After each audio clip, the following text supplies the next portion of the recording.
নমস্কাৰ বন্ধু বান্ধৱীসকল আপোনালোক সকলোকে মই সুৰজ ছেত্ৰীয়ে পুনৰবাৰ টিপছ অসম ইউটিউব চেনেলটোলৈ স্বাগতম জনাইছো বন্ধু বান্ধৱীসকল এই ভিডিঅটো আপোনালোকৰ বাবে অতি গুৰুত্বপূৰ্ণ হ'বলৈ গৈ আছে কিয়নো এই ভিডিঅটোত মই আপোনালোকক জনাম যে একেবাৰে কম খৰচত কুকুৰাৰ বাবে দানা আপোনালোকে ঘৰতে কেনেকৈ বনাব পাৰিব সেই বিষয়ে এই ভিডিঅটো আপোনালোকে প্ৰথমৰ পৰা শেষলৈ ভালকৈ চাব আৰু যদি আপোনালোকে এই চেনেলটোত প্ৰথমবাৰ আহিছে তেনেহলে চেনেলটো সাবস্ক্ৰাইব কৰি ওচৰতে থকা বেল ঘণ্টিটো প্ৰেছ কৰি দিব সব বন্ধু-বান্ধৱীসকল বৰ্তমান যেহেতু কুকুৰাৰ দানাৰ দাম বহুত বাঢ়ি গৈছে আৰু যদি কুকুৰাবোৰক আপোনালোকে কেৱল কমাৰ্চিয়েল দানা খুৱাই পোহপাল দি থাকে তেতিয়া কুকুৰাবোৰক যেতিয়া আপোনালোকে বিক্ৰী কৰিব তেতিয়া কিন্তু আপোনালোকৰ বেছিকৈ লাভ নহব বা আপোনালোকৰ লোকসানো হ'ব পাৰে সেই কাৰণে কুকুৰাৰ দানাৰ খৰচ কম কৰাটো অত্যন্ত প্ৰয়োজন এই ভিডিঅটোত মই আপোনালোকক কম খৰচত দানা প্ৰস্তুত কৰি দেখুৱাম সেই কাৰণে ভিডিঅটো আপোনালোকে শেষলৈ ভালকৈ চাব এই দানাখিনি প্ৰস্তুত কৰি দেখুৱাৰ আগতে মই আপোনালোকক কিছু কথা কৈ ল'ব বিচাৰিছো বন্ধু-বান্ধৱীসকল ইয়াতে মই আপোনালোকক যিখিনি দানা প্ৰস্তুত কৰি দেখুৱাম এই দানাখিনি কিন্তু আপোনালোকে এদিনীয়া কুকুৰাৰ পোৱালিবোৰক খাবলৈ নিদিব বা সৰু কুকুৰাৰ পোৱালিবোৰক আপোনালোকে খাবলৈ নিদিব প্ৰায় 40 নম্বৰ দিনাখনলৈকে বা 45 নম্বৰ দিনাখনলৈকে সিহঁতক আপোনালোকে কমাৰ্চিয়েল দানা খাবলৈ দিব কুকুৰাৰ কাৰণে যেটো স্টাৰ্টাৰ বা প্ৰি স্টাৰ্টাৰ দানা আহে হেতু আপোনালোকে সিহঁতক খাবলৈ দিব আৰু তাৰ পাছৰ পৰাহে সিহঁতক আপোনালোকে ঘৰুৱা খাদ্য খাবলৈ দিব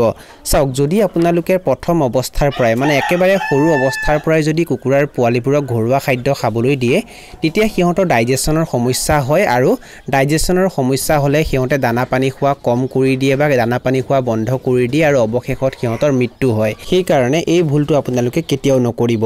আৰু এতিয়া মই আপোনালোকক দেখুৱাম একেবাৰে কম খৰচত কুকুৰাৰ বাবে দানা আপোনালোকে কেনেকৈ প্ৰস্তুত কৰিব ভিডিঅটো স্কিপ নকৰাকৈ আপোনালোকে শেষলৈ ভালকৈ চাব বন্ধু-বান্ধৱীসকল ইয়াতে আপোনালোকে দেখিবলৈ পাইছে আমি দানাখিনি প্ৰস্তুত কৰিবৰ কাৰণে যিখিনি সামগ্ৰীৰ প্ৰয়োজন হ'ব সেই সামগ্ৰীখিনি ইয়াতে লৈ লৈছো আৰু ইয়াতে আপোনালোকে দেখিবলৈ পাইছে এই দানাখিনি প্ৰস্তুত কৰিবৰ কাৰণে আমি চাপত লৈছো চাপত যেহেতু কুকুৰাৰ কাৰণে উপকাৰী হয় সেই কাৰণে আমি চাপত লৈছো আমি ইয়াতে 5 কেজি চাপত লৈছো আৰু ইয়াতে আপোনালোকে দেখিবলৈ পাইছে আমি ইয়াতে স্টাৰ্টাৰ দানা লৈছো লোকেল বা সোণালী কুকুৰাৰ কাৰণে যেটো স্টাৰ্টাৰ দানা আহে হেতু আমি 5 কেজি লৈছো আৰু ইয়াতে আপোনালোকে দেখিবলৈ পাইছে আমি ধান লৈছো আৰু ইয়াতে আমি 5 কেজি ধান লৈছো এই দানাখিনি প্ৰস্তুত কৰিবৰ কাৰণে আমি ধানো 5 কেজি লৈছো আৰু ধানৰ লগতে আমি ইয়াতে আৰু এটা বস্তু লৈছো আপোনালোকক দেখুৱাই দিব বিচাৰিছো হেতু হৈছে ধানৰ মলি ইয়াতে আপোনালোকে দেখিবলৈ পাইছে এটো হৈছে ধানৰ মলি কিছুমানে ইয়াক টুগুৰি বুলিও কয় ধান খুন্দুৱাৰ পাছত যেখিনি থাকে আৰু হেখিনি কথা কৈছো এই আপোনালোকে দেখিবলৈ পাইছে ইয়াতে আমি 5 কেজি ধানৰ মলিও লৈছো ৰাইস পলিশ নহয় কিন্তু দে এটো আমি ইয়াতে ধানৰ মলি লৈছো 5 কেজি আৰু এই গোটেইখিনি বস্তু ক্ৰয় কৰোতে আমাৰ কিমান টকা খৰচ হৈছে ভিডিঅটোৰ শেষত মই আপোনালোকক জনাম এই দানাখিনি প্ৰস্তুত কৰোতে কিমান টকা খৰচ হ'ব সেই বিষয়ে ভিডিঅটোৰ শেষত জনাম সেই কাৰণে ভিডিঅটো আপোনালোকে শেষলৈ মন দি চাব এতিয়া আমি এই গোটেইখিনি বস্তু ভালকৈ মিহলি কৰি দিম আমি চাপত স্টাৰ্টাৰ দানা ধান আৰু ধানৰ মলি এই গোটেইখিনি বস্তু ভালকৈ মিহলি কৰি দিম তাৰ পাছত কি কৰো সেই বিষয়ে জানিবলৈ আপোনালোকে ভিডিঅটো মন দি চাব আপোনালোকে দেখিবলৈ পাইছে আমি এই গোটেইখিনি বস্তু এতিয়া ভালকৈ মিহলি কৰি আছো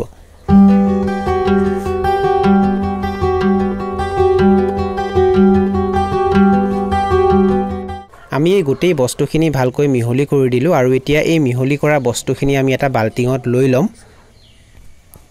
আৰু ইয়াতে আপোনালোকে দেখিবলৈ পাইছে আমি এটা বালটি ইয়াতে ৰাখিছো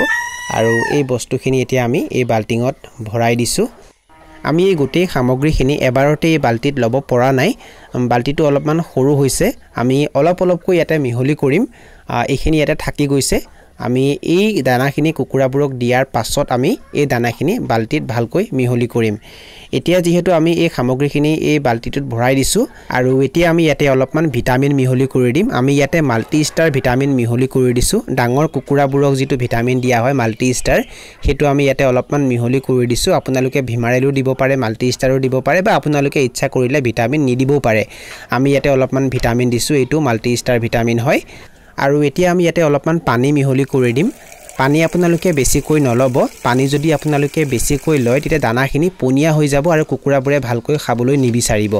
সেই কাৰণে পানী আপোনালোকে হিমানখিনিয়ে লব যাতে দানাখিনি এনেকুৱা হৈ যায় দানাখিনি অলপমান ফৰফৰিয়া হ'ব লাগিব যদি দানাখিনি পনিয়া হয় তেতিয়া কুকুৰাবোৰে খাবলৈ বেয়া পায় আৰু আপোনালোকে দেখিবলৈ পাইছে আমি ইয়াতে অলপমান পানী মিহলি কৰি দিছো আৰু দানাখিনি ভালকৈ মিহলি কৰি আছো যাতে কুকুৰাবোৰে দানাখিনি খাবলৈ ভাল পায় এই দানাখিনি সম্পূৰ্ণৰূপে তৈয়াৰ হৈ গ'ল আৰু এই দানাখিনি কুকুৰাবোৰে ভালকৈ খায় নে নাখায় সেই বিষয়ে যদি আপোনালোকে জানিব বিচাৰিছে তেনেহলে এই ভিডিঅটো শেষলৈ আপোনালোকে ভালকৈ চাব আৰু আমি এতিয়া ফাৰ্মৰ ভিতৰলৈ প্ৰৱেশ কৰিছো আৰু এতিয়া আপোনালোকে দেখিবলৈ পাইছে এই দানাখিনি দিয়াৰ লগে লগে কুকুৰাবোৰে কিমান উৎপাত কৰিছে কিমান ভালকৈ এই দানাখিনি খাবলৈ ধৰিছে ইয়াতে আপোনালোকে হয়তো দেখিবলৈ পাইছে এই দানাখিনি খাই কুকুৰাবোৰে খুবেই ভাল পাইছে দানাখিনি দিয়াৰ লগে লগে কুকুৰাবোৰ জপিয়াই পৰিছে দানাখিনি খাবৰ বাবে আৰু ইয়াতে আপোনালোকে দেখিবলৈ পাইছে ইমান সুন্দৰকৈ এই কুকুৰাখিনিয়ে দানাখিনি খাই আছে এইখিনি হৈছে সোণালী কুকুৰা আৰু সোণালী কুকুৰাবোৰক এই দানাখিনি দিয়াৰ লগে লগে আপোনালোকে হয়তো দেখিবলৈ পাইছে ইহঁতে বৰ ভালকৈ দানাখিনি খাইছে এই দানাখিনি আপোনালোকে লোকেল কুকুৰাবোৰকো খাবলৈ দিব পাৰে যদি আপোনালোকৰ লগত লোকেল কুকুৰা আছে তেনেহলে লোকেল কুকুৰাবোৰকো এই দানাখিনি আপোনালোকে খাবলৈ দিব পাৰে চাওক বন্ধু বান্ধৱীসকল যদি আপোনালোকে কম পৰিমাণে কুকুৰা পালন কৰে তেনেহলে এনেকুৱা ধৰণৰ দানা যদি আপোনালোকে প্ৰস্তুত কৰি দিব পাৰে তেতিয়া আপোনালোকৰ দানাৰ খৰচ বহুখিনি কম হৈ যাব আৰু দানাৰ খৰচ যিমানেই কমিব আপোনালোকৰ লাভৰ অংশ সিমানেই বৃদ্ধি হ'ব কুকুৰাৰ দানাৰ খৰচ কম কৰিবৰ বাবে কুকুৰাবোৰক আপোনালোকে বাহিৰত মুকলি ঠাইত এৰি দিব পাৰে যদি আপোনালোকে সিহঁতক বাহিৰত মুকলি ঠাইত এৰি দিয়ে তেতিয়া সিহঁতে বাহিৰত বিভিন্ন ধৰণৰ কীট পতংগ খাব লগতে বাহিৰত সিহঁতে বিভিন্ন ধৰণৰ ঘাঁহ বন খাব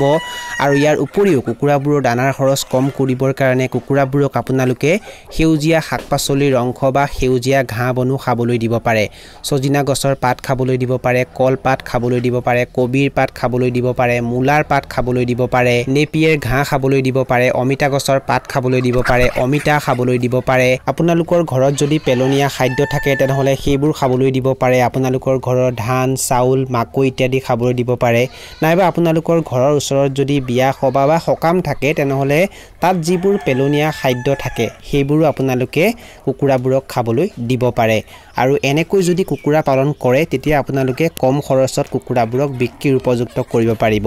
এতিয়া মই আপোনালোকক জনাম যে মই আপোনালোকক যিখিনি দানা প্ৰস্তুত কৰি দেখুৱালো এই দানাখিনি প্ৰস্তুত কৰোতে কিমান টকা খৰচ হয় সেই বিষয়ে এই দানাখিনি প্ৰস্তুত কৰিবলৈ যে 5 কেজি চাপত লোৱা হৈছে প্ৰতি কেজি চাপত 35 টকাকৈ ক্ৰয় কৰা হৈছে তেনেহলে সেই হিচাপে 5 কেজি চাপতৰ দাম কিমান হ'ব 175 টকা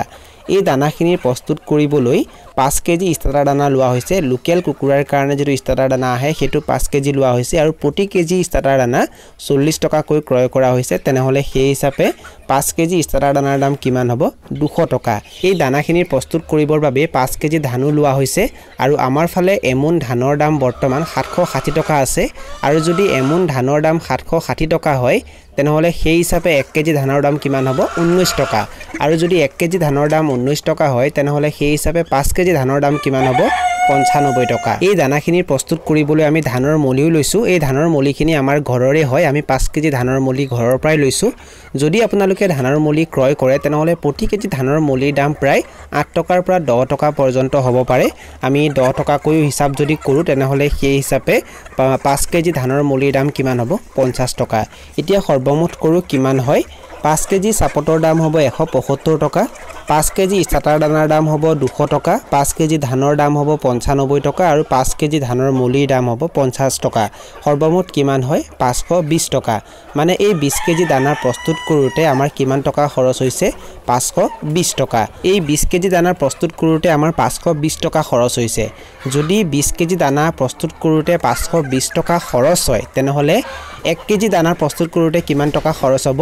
520 টকাক যদি আমি 20 এৰে হৰণ কৰি দিও কিমান হ'ব 26 টকা মানে 1 কেজি দানা 26 টকাত প্ৰস্তুত হৈছে যদি আপোনালোকে 1 কেজি ষ্টাৰ্টাৰ দানা ক্ৰয় কৰে তেতিয়া তাৰ মূল্য হয় প্ৰতি কেজিত প্ৰায় 40 টকা আৰু এই দানাখিনি প্ৰস্তুত কৰি আপোনালোকে 1 কেজি দানাত কিমান টকা বচাব পাৰিব 14 টকা আৰু যদি আপোনালোকে 1 কেজি দানাত 14 টকা কৈ বচাব পাৰে তেনেহলে সেই হিচাপে 50 কেজি দানাত কিমান টকা বচাব পাৰিব প্ৰায় 700 টকা আৰু এইখিনি আপোনালোকৰ লাভ হ'ব এনেকৈ যদি আপোনালোকে দানা প্ৰস্তুত কৰিব পাৰে তেতিয়া কুকুৰা পালন কৰি আপোনালোকে যথেষ্টখিনি লাভ অৰ্জন কৰিবলৈ সক্ষম হ'ব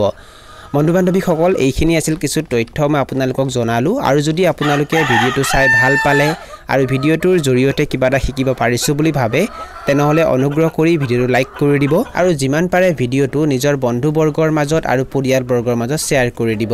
এই ভিডিঅটো এইখিনিতে সামৰণি মাৰিছো ধন্যবাদ